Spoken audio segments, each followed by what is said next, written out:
Voici votre édition du 18 octobre 2017 de La Revue en 5 minutes.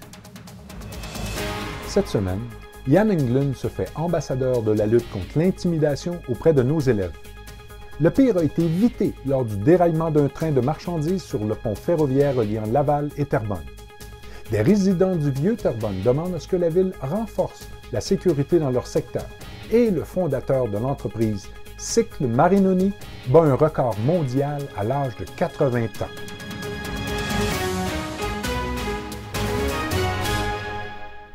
Ici Gilles Fontaine, journaliste pour La Revue. Même si les écoles de la commission scolaire des affluents font ce qu'elles peuvent pour enrayer l'intimidation entre leurs murs, il est faux de croire que le phénomène n'existe pas. Fier ambassadeur de la lutte contre l'intimidation, le scénariste, réalisateur et comédien Jan Englund s'est entretenu avec des élèves de l'école secondaire Le Prélude le 13 octobre. Apprenez-en davantage sur leurs échanges et les messages véhiculés en page A4. 7 wagons d'un train de marchandises de la compagnie de chemin de fer Québec-Gatineau ont déraillé sur le pont ferroviaire reliant Laval et Terrebonne le 12 octobre.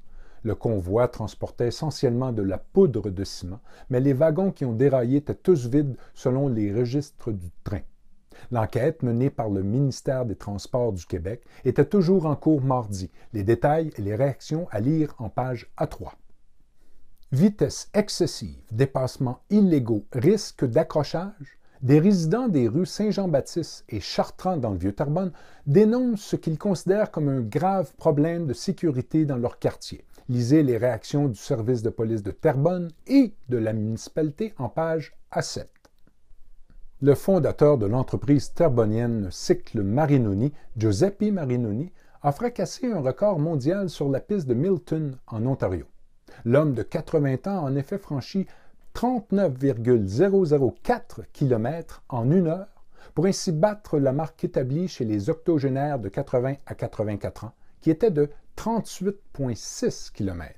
Lisez le témoignage de ce grand athlète et homme d'affaires dans notre cahier Victoire. Également dans la revue cette semaine, la vérificatrice générale de la ville de Terrebonne rend public son 7e rapport annuel portant sur l'exercice financier terminé le 31 décembre 2016. Découvrez ses constats en page A6. Le projet de tronçon cyclable Les Moulins d'en Haut, d'une longueur de 21 km et traversant les territoires de Blainville, Terrebonne et Sainte-Anne-des-Plaines, pourrait bientôt voir le jour. Et la grande soirée des ambassadeurs du Relais pour la vie de Terrebonne-Mascouche permet de récolter plus de 120 000 $ pour la cause. Dans notre rubrique Faits et méfaits, l'équipe des crimes initiés du service de police de Terrebonne a découvert 153 sachets de crack, 6 sachets de cocaïne, des cellulaires et plus de 4 000 $ en argent dans une résidence de Mascouche. Un homme et une femme ont été arrêtés. Au moins 2 voleurs ont tenté sans succès de s'emparer d'un guichet automatique du dépanneur Bonissoir sur le boulevard de l'Esplanade à Mascouche. Et un incendie qui a éclaté au centre de Tricentris le 12 octobre a causé des dommages de près de 30 000 $. La chronique culturelle vous est présentée par la Société de développement culturel de Terrebonne qui vous invite à découvrir à l'année la Maison Belle-Île, l'Île des Moulins et le Théâtre du Vieux-Terrebonne. Multi-instrumentiste, Piers Faccini est d'origine italienne, a grandi en Angleterre et habite aujourd'hui en France. Cet homme du monde se considère sans patrie et se plaît à découvrir les cultures qui l'entourent. Apprenez comment il s'est inspiré de toute cette humanité pour réaliser son plus récent album à la une de notre cahier culturel. Un voyage musical que vous pourrez poursuivre le 3 novembre prochain au Moulinet.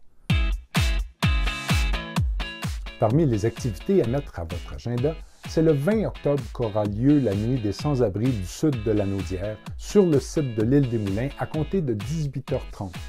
Apprenez-en plus sur cet événement qui en sera à sa 14e édition, en page A28.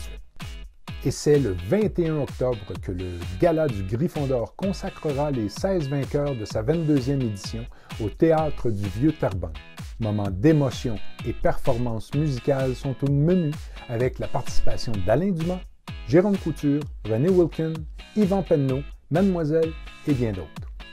Voyez aussi dans la revue cette semaine, les Galeries de Terrebonne vous invitent le 22 octobre alors qu'on y accueillera la tournée Télétoon et Nintendo.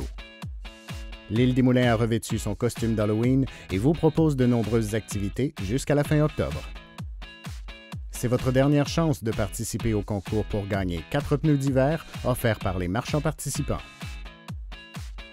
Et la revue est toujours votre meilleure source pour trouver un emploi. 3 pages de postes disponibles vous sont offertes cette semaine.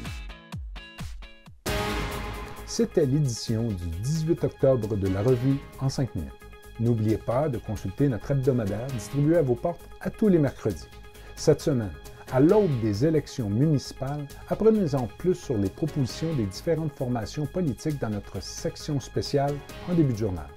N'oubliez pas non plus de regarder le débat des chefs de Terrebonne, présenté par la revue et TVRM, ce jeudi à 19h30 sur les chaînes 9 ou 609 pour les abonnés de Vidéotron ainsi que sur nos pages Facebook.